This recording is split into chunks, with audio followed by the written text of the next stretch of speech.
Hi guys, good evening. Ito, ginabi na ako sa pagtatrabaho ko dito kasi walang katulong, ako lang mag-isa. So, andito guys ako sa may bandang ibabaw ng kisabi ng CR dito sa likod ng bahay namin. So, nailatag ko na po yung conduit pipe natin at saka nalagyan na rin natin ng wire sa loob. So hindi ko na lang ho na video kasi umulan kanina. So ito papakita ko na lang. So ito po yung junction box dito sa ibabaw. So ito yung pinaka main branch natin ng lightings. So number 40 na wire so yan. Tapos itong tubo na to switch to sa labas ng banyo at saka sa loob. So, itong isa na to, ito, sa lightings po yan, yung pula na wire, para sa surface light, yung itim po sa pin light, para dun sa banda. Itong pula, dito lang sa may gitna. So, hindi ko pa ho ilagay kasi pipinturahan ko pa ho yung kisame bago ko ilagay yung ilaw kasi bubutas ho tayo dyan sa kisame para mailusot natin yung surface light tsaka yung pin light dito banda sa tapat ng laboratory. So ito na guys yung tubo naman na to, pumunta na to doon sa cage ni Moon nila Yui doon sa tatlong aso. So yan na ho, at yan, madilim lang kasi tinanggal ko na ho yung temporary ilaw doon. So nagkaroon tayo ng isang junction box doon para sa isang buong tubo, and then yung kadugtong na tubo pumasok na ho yun doon sa loob ng cage. So nilatag na ho natin yung wire. Nahirapan ako maghila ng wire kasi ako lang ang mag-isa, walang katulong. So tsinaga ko na lang, mabuti na lang may nail gun tayo. So madali yung pagpipix ko ng cable clamp sa wall o metal clamp kasi ginagamit din guys yan sa cable, yung mga polyethylene cable. So yan, metal clamp na yan, 1/2. So yan, ninail gun na lang natin instead na drill tayo sa wall tapos maglalagay na to saka tayo mag-i-screw. Ninail gun ko na lang ho, ang bilis pa. Tapos yung mga kurbada doon ay hinit gun na lang natin, pinainitan natin ng heat gun para ma-bend natin yung tatakbuhan ng conduit pipe kasi may iniiwasan tayong mga tubo dyan sa mga downspot ng bubong. So ayun, natapos ko na guys. So ito na, i-wire ko na guys para nakawire na dito sa taas. So ayan po, naayos ko lang yung camera. So ito na nga po yung ating main branch para sa lightings. Ito, i-wire natin. So alisin lang natin dito at naipit sa pagitan ng ibang wire sa mga switches. Ayun. Ayan, kinaga ko na lang guys. Alam nyo naman ako, may problema ako sa immobility. So nagawa ko na lang ng paraan para magawa natin to. So ito na guys yung live natin. So itong live na to, yung isang side, yung line 1 o line 2, wala naman tayong pinipili. Pupunta ho ito do sa pinaka main neutral ng mga palang line natin, yung live wire ng switches. So ito ho yun, ito yung marking natin. So ito, yan, live wire ho to.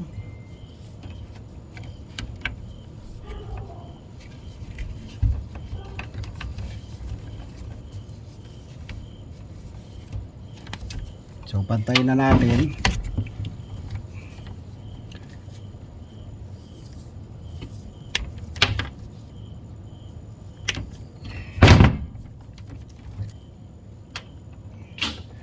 Ayan.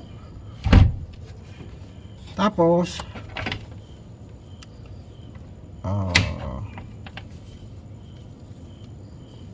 ito naman guys ay pupunta sa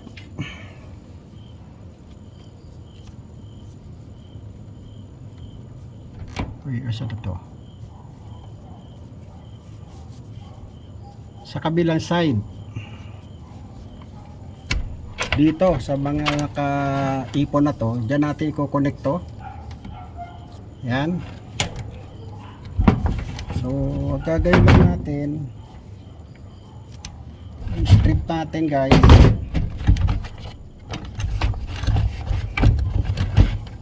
Kung natin yung pang-strip. So, ayun. Sino pa yung stripper ko? Hindi ko na makita.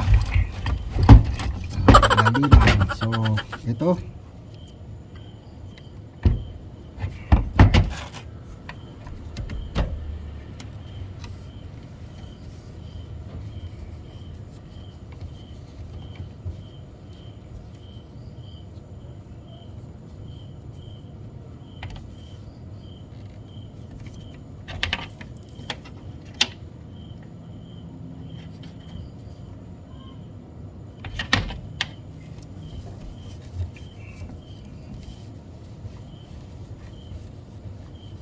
Pinantay ko na to sobra pa rin.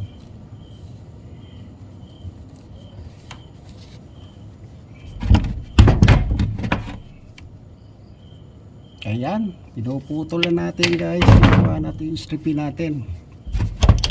So yun, mag-strip tayo guys.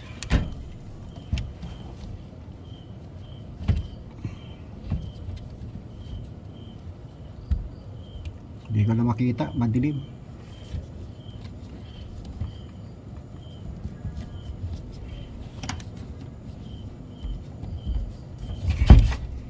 Ayan.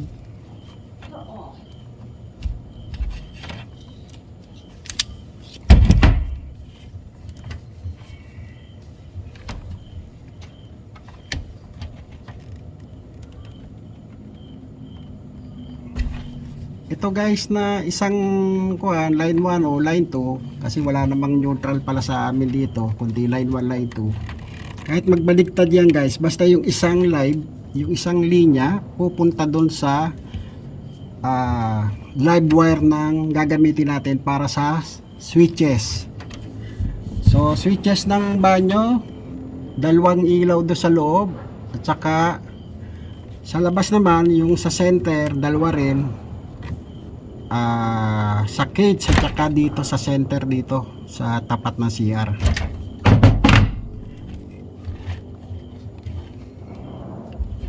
So yun, hindi maganda itong nabili kong wire, masyadong madikit. Unlike sa isa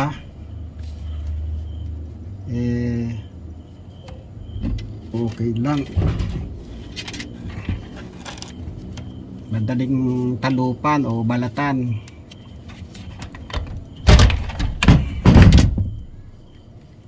So ito na po.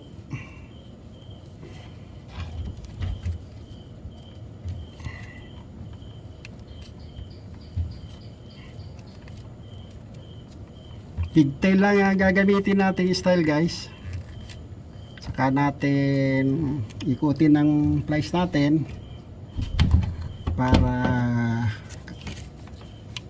ayos, hindi siya mag loose connection.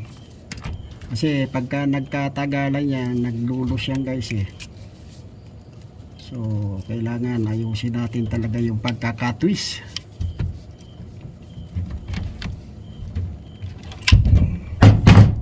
Ayun.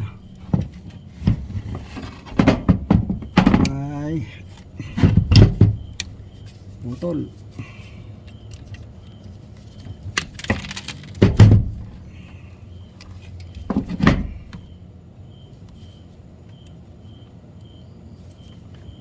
Yan.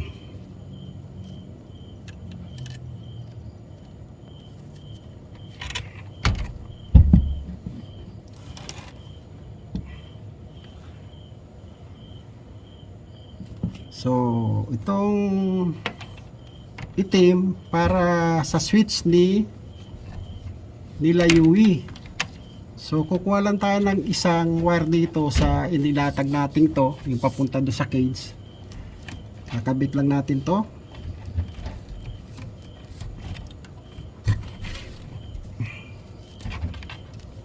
Yan natin ng cable tie para alam natin siyang magkasama.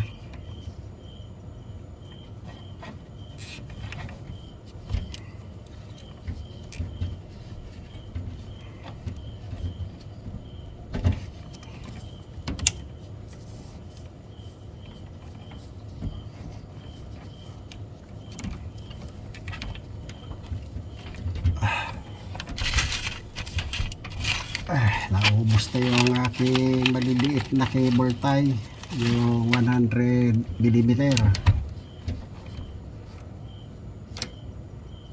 or 4 inches.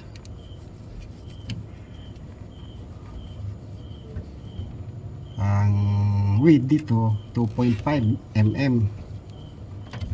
So tama-tama lang to, mas maliit para hindi siya nakakakain ng masyadong malaking space. Yan.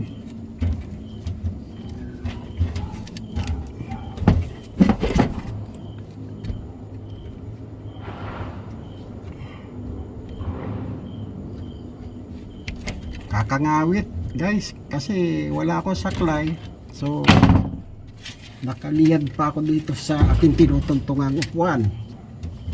Yung upuan nakapatong sa ibabaw ng table.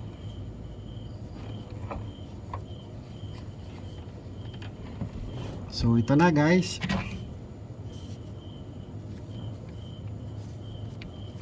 I-wire muna natin to.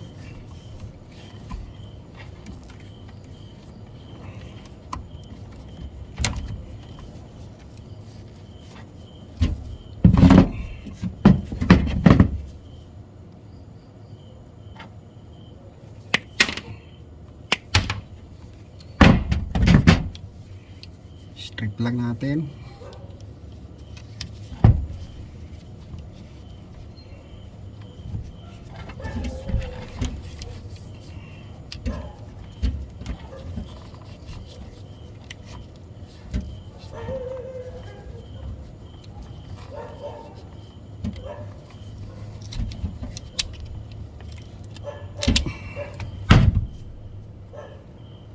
Nakita nyo guys, oh, ito 2.0 maliit, ito 2.0 rin. Nakita nyo pagkakaiba guys, oh, maliit yung wire pero malalaki yung kanyang hibla. Ito malaki lang ang insulation pero maliit yung wire sa loob, oh. Mas makapal itong isa. So sa quality mas maganda to kaysa dito, pero mas madaling talupan to. Ito makunat kasi may mga plastic pa sa loob. So ayan,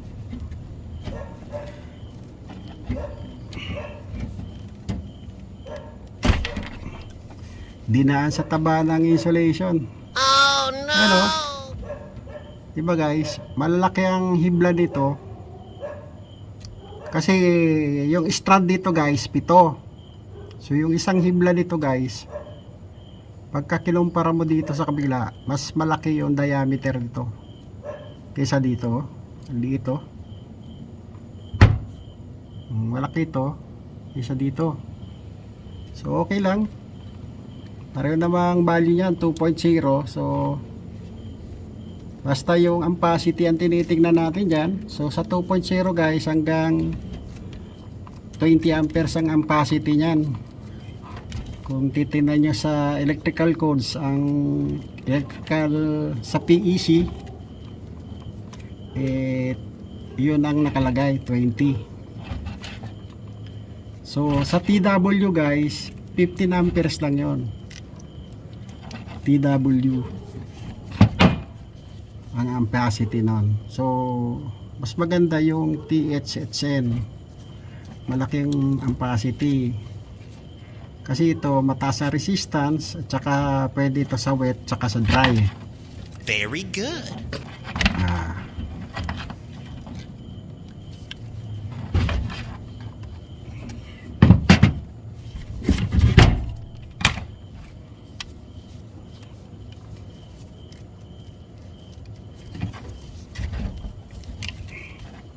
Di pa dumarating yung twister ko eh. Magaling sana yon eh. Hindi na tayo mag-iikot sa kanya. Matik na sa drill. Susuot mo lang yung kuha kahit may balat pa. Kusa ng nababalatan.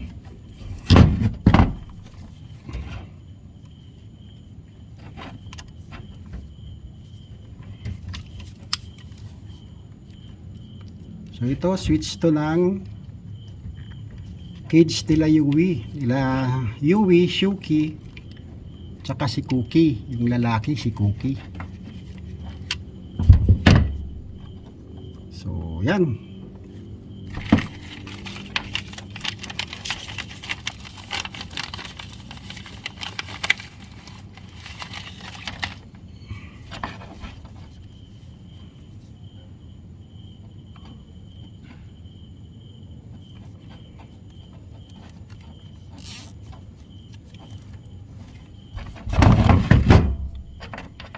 So bukas palalabasin ko yung mga aso para lagyan siya na ilaw. Eh takot ako pagka nandun sila, baka dambahan ako eh. Mouth balance ako. Madulas pa naman doon sa loob guys. So isang ito kasama yan dito. So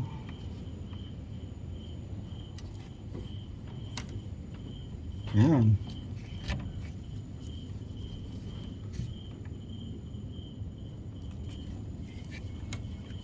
Sa dalawa, tatlo, apat. Yan ang magkakasama guys.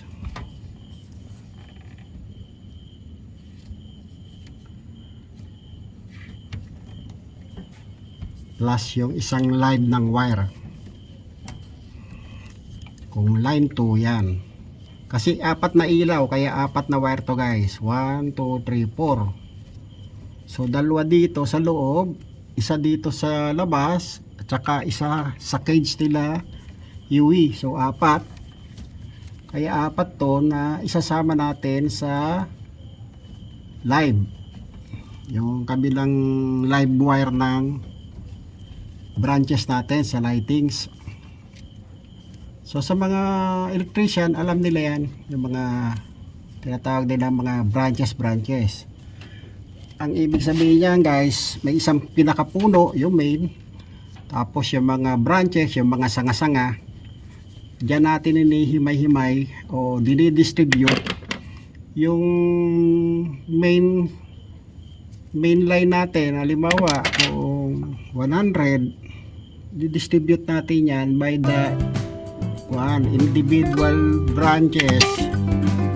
So ang branches natin ay either yung convenience outlet, isang branch yun, tapos sa ilaw, isang branch yun. Ngayon sa mga heatings, halimbawa mga electric stove, heater, mga separate branch yung guys. So ayun, sanga-sanga, lahat dinidistribute natin yung pinaka 100 amperes siya. Sample lang to guys 100 amperes siya sa mga branches. So i-compute mo bawat branches yung loads. So may kunin mo lahat ng wattage, kalagay naman do sa label wattage, lahat i-plus mo lahat yun. Halimbawa TV, electric fan, ano pa, refrigerator. So sa akin guys, basta mga motorized, separate branch yan guys. Ref, freezer or washing machine. Kung may motor pump ka, yun. Tapos pagka mga heating like stove, electric stove, heater, o sa shower, yun. Separate branch ko yun guys, hindi ko pinagsasama sa isang branches yun.